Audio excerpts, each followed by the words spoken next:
I'm Joy Orr. And I'm Kristen Kovach-Bentley, and we are the hosts of Retired Racehorse Radio. Retired Racehorse Radio is your guide to the adoption, aftercare, and retraining of the retired racehorse. We'll bring you expert tips from top trainers and professional riders and share countless stories of retired racehorses excelling in their second careers that will make you laugh, melt your heart, and open your eyes to how versatile these horses are.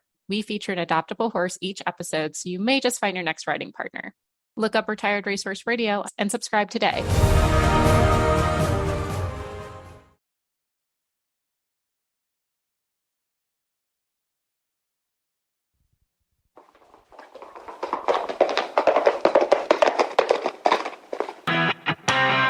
This is the Horse Radio Network. This is episode 444 of Horse Tip Daily, a different horse tip, a different equine topic, a different equestrian expert every day. Horse Tip Daily brings the world of equine knowledge to you one day at a time. This tip is sponsored by FeedXL. Are you feeding your horse correctly? Find out at FeedXL.com. Enjoy today's tip.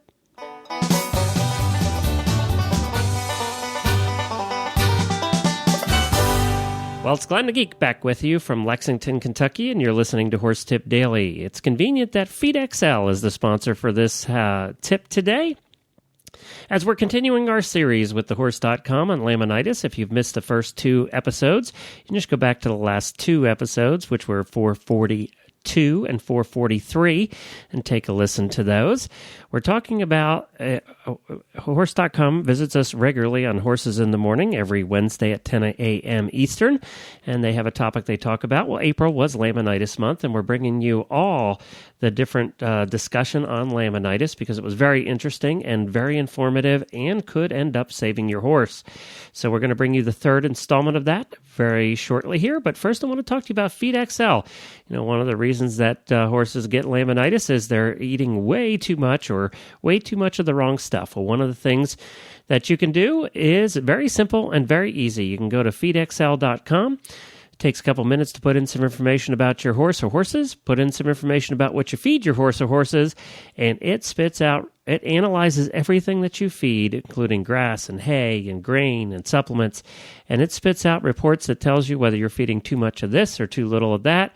It shows you where you have deficits in the way of vitamins or where you're feeding too much of certain vitamins and minerals, and too much hay, too much grass, too little hay, too little grass. It'll tell you all of that at feedxl.com. So stop on over to feedxl.com. Take the couple of minutes. It's worth it to put in the information about your horse and to find out if you're doing your horse right by what you're feeding them. That's feedxl.com. And now part 3 from thehorse.com on Horses in the Morning. This was taken off of episode 123 for April the 20th, 2011. And here's Christy West with thehorse.com and her guest talking about Laminitis. Well, let's get to our weekly health report with thehorse.com and let me try this. Boy, I'll tell you what, technology hates us today. It's time for the weekly health report from thehorse.com. Fantastic information and Christy's attempt to ruin Glenn's lunch every week.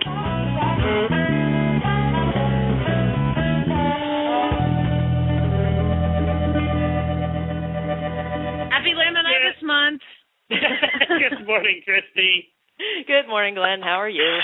We're good. Thank you for warning us that we were still on the air and looking after our pride. You're welcome. I'm glad to help out. I would want somebody to help me out that way if I were in your position. Don't cuss. So. What she meant was don't cuss, don't cuss, don't cuss, don't cuss.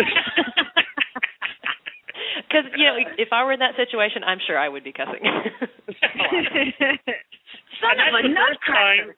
That's the first time that's ever happened. That Jamie and I have both fallen off many times, and we've had to call back. But it's the first time a producer who actually opens and runs the show has disappeared, and we were really convinced that when that happened, the show would go off the air. It's nice to know it doesn't. So thank you, Christy, for helping us out there. And it would have been a shame if you hadn't heard the end of Patty, because how fun is that? She is awesome. I know, sitting there in her dress. That is now my Derby pick, just because I enjoyed listening to her so much. Yay! Good much, man. So cool. Well, we're not talking about, Mucho Macho Man lost a shoe and a piece of his hoof in the last race, but we're not talking about losing hoof. Well, we sort of are with Laminitis, aren't we? So is this the last of the Laminitis month, or do we have one more? We have one more. What was that? The worst. I thought I had a beautiful transition there. That was the worst segue I have ever heard in my entire life. He lost a hoof, but he didn't really lose a hoof. But he lost part of a hoof, and then it's Laminitis, Glenn. Let her just go. Let her go. We don't usually put Laminitis and whips in the same sentence, but I don't know. I suppose we could make it work. But no, we actually have one more show on Laminitis. Next week we're going to be talking with Dr. Stephen O'Grady about shoeing. But today we're going to talk a little bit about metabolic issues, because that seems to be a lot more of a frequent cause of Laminitis these days. You know how when you see those people, I think horses are starting to reflect their owners a lot more. You see those montages online sometimes of people and their dogs, and they all look alike. Just kidding. Okay, yeah. So people keep talking about the growing overweight problem in America among humans, and I think it's definitely showing that's definitely showing true in horses as well. Laminitis and metabolic issues go hand in hand a lot of the time, and we've got Dr. Nicholas Frank from the university, currently at the University of Tennessee, although he will shortly be moving to Tufts University next month as their head of clinical sciences. He's been doing a lot of work on metabolic disease and laminitis in horses, and I think probably one of the first things to do is recognizing when you have a horse with a metabolic disease that could result in laminitis or is resulting in some laminitis issues. And Dr. Frank, can you tell us a little bit about recognizing those horses? Yes, I can. Good morning. The problems that we face are really divided into two categories. The younger horse that becomes obese, and then with that obesity is at a higher risk for insulin resistance, which is a bit like an early form of diabetes. And horses suffer from this problem, and that makes them, unfortunately, more likely to develop laminitis. And then the other category is the older horse, and the older horse will develop a hormonal disease called Cushing's disease, and this can also make the animal more likely to develop laminitis. Sure. And how do we recognize those horses? Do we test for it? Do we just look at them and tell? Yeah. Well, the first thing is to say that just simply recognizing when obesity is developing in the horse is really important. So we have to say that obesity is really a health concern in horses as it is in people. And so the first measure is really to examine your horse, to do a body condition score, or at least just ask for some advice from your veterinarian and say, is this horse at an appropriate body condition, or is it getting too fat? And if it is getting too fat, then try to get that under control, and get that under control through exercise, through changes in diet, and that sort of measure. And if you do that well in advance, if you basically prevent obesity, then you're going to automatically lower the risk of that horse developing laminitis.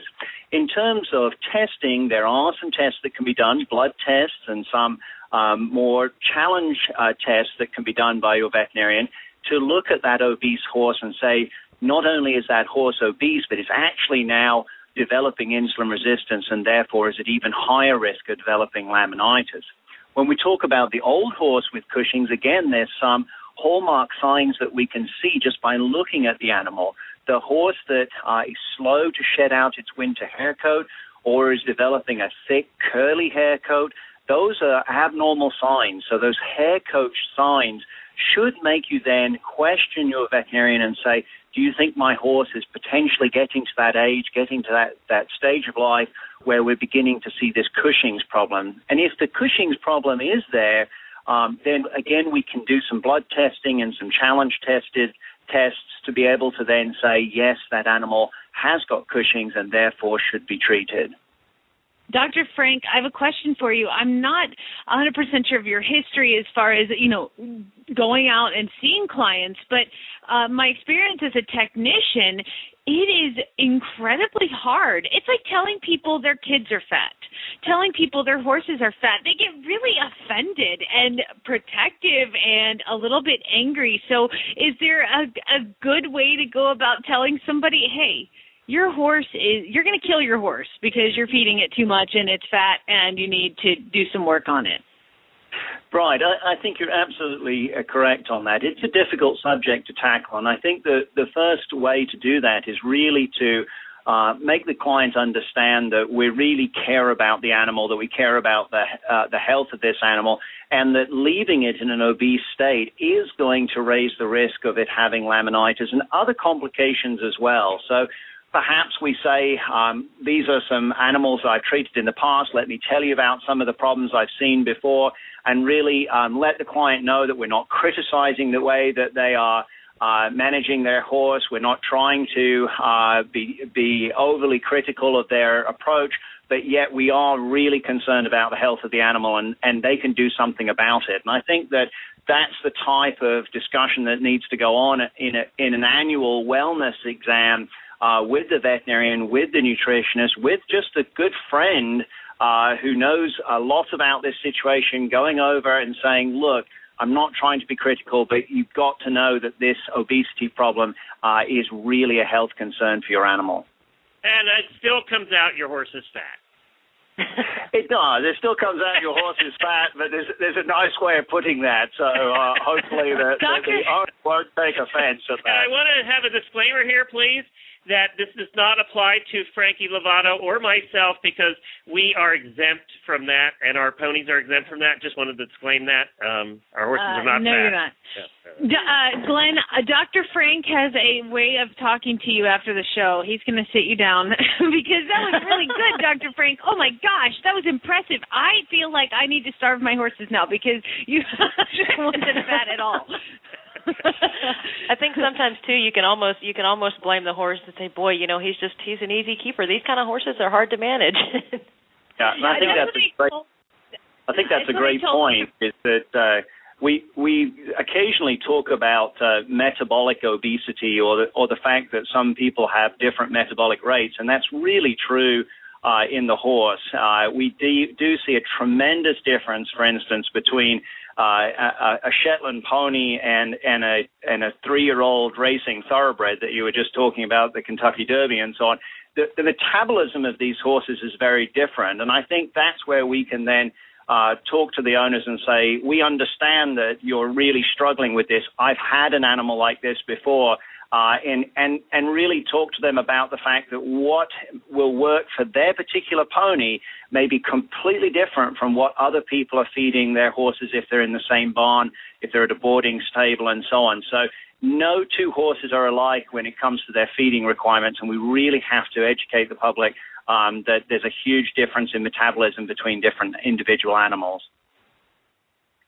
For sure. And now that we've talked about identifying these horses, let's talk about how to prevent, if you see some of these signs starting up, your horse is starting to gain a little bit of weight, starting to get a little cushy around the middle, what can you do to keep him from getting really obese? And we'll leave the Cushing's ones for a moment. Okay, so the first thing to look at is are you feeding any grain? Are you feeding anything in terms of a concentrate, grain, pellets, and so on? An animal that's becoming obese does not require any additional calories from grain. So the first thing to cut out is the grain. There are a number of very good products now that are low sugar, low starch. I say to a client, if you want to give a horse a treat, give them a cup, a measured cup, something from the kitchen that they take out with a proper measuring cup, and give them a cup of low starch, low sugar pellets as a treat. But the rest of the grain needs to be cut from the diet if the horse is becoming obese. The hay is generally a component of the diet that you can also manage.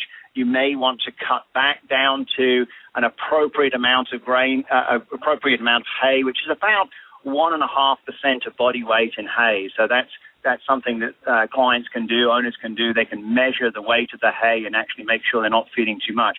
And then the single biggest factor in most cases is how many calories the horse or pony is consuming on pasture. And that is very, very difficult then to manage because the pasture is a huge X factor. We don't know how many calories the horse is getting, and it varies from month to month, even week to week. So the pasture is very, very dynamic in how many calories it's giving to that animal. So what the owner needs to do is really look hard at that pasture situation and ask the question, is the animal getting too many calories on pasture? If that's occurring, then they need to either restrict the amount of pasture that the animal's out on, so put them in a smaller area, take them off pasture for a while until they get the body weight under control, or use strategies such as a grazing muzzle, which allows the horse or pony to be out, but yet limits the amount of grass that that animal can consume over the period that it's out on pasture. And if your horse has already gotten good and fat, what else can you do to cut his weight down? Besides, if he's too sore, maybe it's a little tough to exercise. It can be. Exercise, of course, is a great way to burn calories, and then restricting the calories, so putting the animal in a situation where it can't eat as many calories on pasture. There are some medical interventions that we can use, a veterinarian can prescribe. I think these should be reserved for the cases that don't respond to the measures that we've discussed, so don't respond to diet and exercise. And we've got to be careful, just as we are in human medicine, that we don't try to create a diet pill that substitutes for good, solid advice on diet and exercise. So, but having said that, there are some animals, particularly the ponies, particularly certain individual animals that are very, very metabolically efficient, that really are difficult to get the weight off, and then a veterinarian can be consulted, and there are some medical approaches in those particular cases. Okay, so what I'm hearing here, Christy and Dr. Frank, is that at any given time, what you're saying, you can take out the word horse and insert the word human. Reduce calories, exercise more, eat healthier, eat smarter, limit your food intake. This is all stuff that we have all heard a million times from reading and learning about humans, that it just transposes right over to the horses. So it really, if you're responsible, it really shouldn't be that hard to identify and know how to, it's really common sense. Eat less, exercise more. There you go. Once again, I would like to disclaim that Frankie and I are not part of that. And we'll have a talk with you. It does sound easy, but I think we have to realize that it is actually much more challenging than it sounds. And there's a couple of reasons. One is that there is a tremendous difference in metabolism among horses. So you will run into individual horses and ponies that are just so efficient with their calories that it's really hard to restrict their diet so far to get them to lose weight. So really my strongest advice is don't let that animal become obese in the first place, because once it becomes obese, it's very difficult to deal with that obesity. And then the second big difference is that horses, for their own welfare, for the way we like to manage them, we'd like to have them go out on pasture. And I think the big difference is that if we have one of these animals that's so difficult to manage, then we're talking about taking them off pasture, which is something that we prefer not to do. So again, if we can prevent that obesity, then long-term that animal can stay on pasture, that animal can remain free of laminitis, and it's just a better approach in general to prevent it rather than trying to deal with it once it's already established. Sure. A lot easier to drop 5 pounds than it is to drop 50. That's right. Comparing to humans. Now, Dr. Frank, you're still involved with a study where you're looking for horses with metabolic syndrome to study, right, to learn more about this disease? Yes, we are. I'm collaborating with the University of Minnesota Veterinary School, and they are conducting a study to look at the genetics of this, because we've really recognized that certain breeds of horse seem to be more predisposed to obesity and laminitis. And this collection of factors, obesity and insulin resistance and laminitis, is referred to as equine metabolic syndrome, and it's got some similarities to metabolic syndrome in people. So this study is basically, first of all, identifying horses with equine metabolic syndrome and then asking owners to provide us with a blood sample or a hair sample so that we can begin the process of looking at the genetics. And this genetic study, again, is being conducted by researchers at the University of Minnesota. So I would encourage anyone who has a horse with equine metabolic syndrome or veterinarians that are working with these patients to look at the University of Minnesota website, which is www.cbm.umn.edu. Look at that website, look at the equine genetics part of that website, and find out information on how to get involved in this study, because ultimately if we can develop a genetic test then we'll be able to say that that very young horse, even before it becomes obese, is at higher risk, and then perhaps be able to say to people that we really need to manage that horse very differently to prevent it from ever having problems as it gets older. Prevention so much better than cure. Absolutely. And have you got any findings from that research so far, or is it still a pretty new study? It's still quite a new study. We're gathering a large amount of data, and it looks very interesting at this point in time. And I think what we're also trying to do is try to work out if within this larger category of equine metabolic syndrome, if there are perhaps subgroups and perhaps those animals might need a different form of management. So this is a genetic study, but it's a study that we're just learning a tremendous amount about this syndrome, because really the study of this syndrome is relatively new. And as you pointed out earlier on, we're seeing more and more cases as more horses are becoming obese, with the way that horses are being kept nowadays, with unfortunately people having less time to ride them and to exercise them, then we're really seeing this increase over time. And so everything we learn about this is new at this point.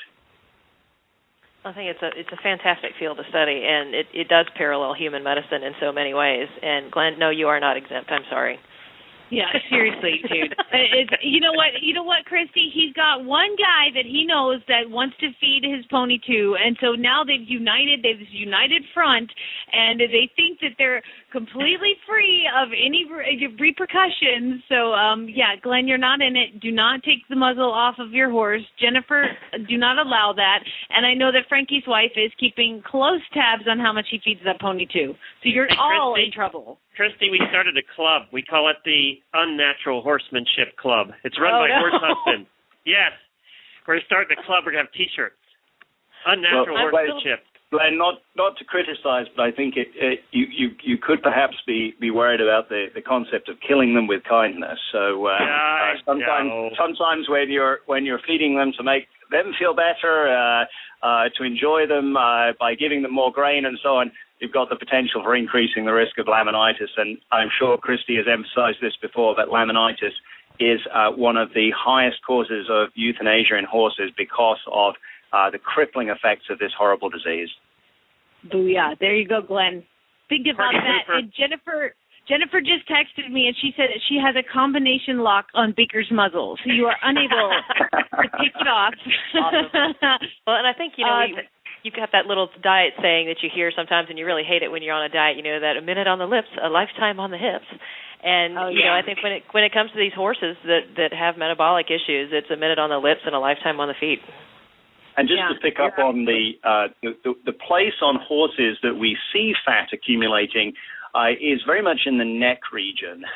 So we talk about a cresty neck in horses that suffer from equine metabolic syndrome. And definitely we see different fat deposits in people than we do in horses. In people, it is around the abdomen or around the hips. But in horses, the telltale sign is an increase in fat in the neck. So hopefully owners will recognize that that's an abnormal finding and be alerted to the fact that may indicate that the animal is beginning to suffer from insulin resistance and its risk of laminitis is going up.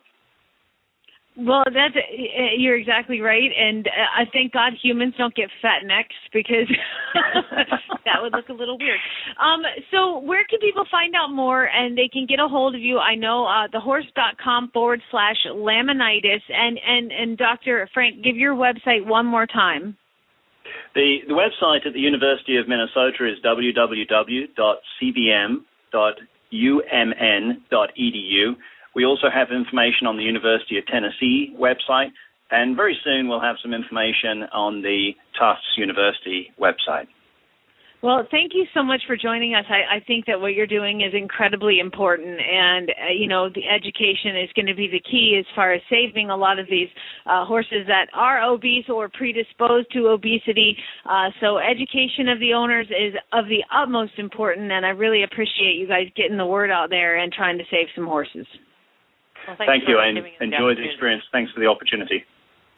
Well, if you'd like to hear the rest of that episode of Horses in the Morning, it's episode 118 for April 13th, 2011, and you can find the recorded version over at horsesinthemorning.com. Well, we are done here for today. We'll be back with the final part in this Laminitis series tomorrow. And, of course, you can find all of the shows on the Horse Radio Network at horseradionetwork.com. Don't forget, we have 8 shows that we do here every single week, and we appreciate you joining us for Horse Tip Daily, and we hope that you keep on listening and tell all your friends about it. We'll be back again tomorrow with the final part here on Horse Tip Daily. The Horse Radio Network and the Horse Radio Network hosts are not responsible for statements of guests or their opinions. Use your own judgment when listening to the tips provided by the experts on Horse Tip Daily.